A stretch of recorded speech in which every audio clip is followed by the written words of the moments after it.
Да не се претерува со мрсната храна и консумацијата на јајца за престојните празници. Ова е советот на лекарите за периодот кој ни следи. Оваа препорака особено важи за лицата кои се придржуваат до великденските пости.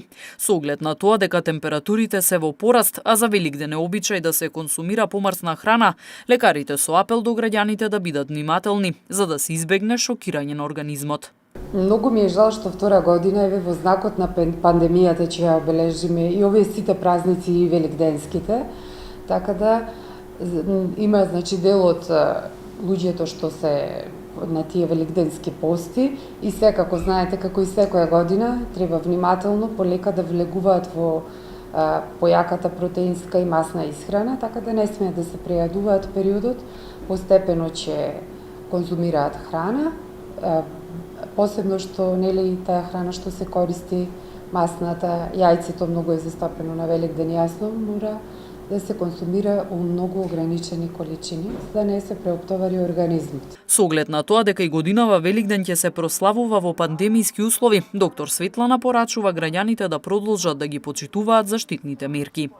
Овој празник мора да го прославиме свесни. Гледате дека малце мерките се подолабавија, мора да го прославиме свесни се уште дека короната е присутна, дека не се вакцинацијата оди како што оди, значи немаме постигната максимална имунизација за толку да се опуштиме, така да ќе мора овој период многу да се внимава. Знаете, секој пат ги повторуваме тие три мерки: дистанца, маска, миење раце. Многу мора да се свесни, се разговара јасно, еве че се дружат, не можете да го избегнете тој момент, али барем една заштита, дистанца мора, за да не букне повторно пандемијата, да немаме после овој период големи проблеми.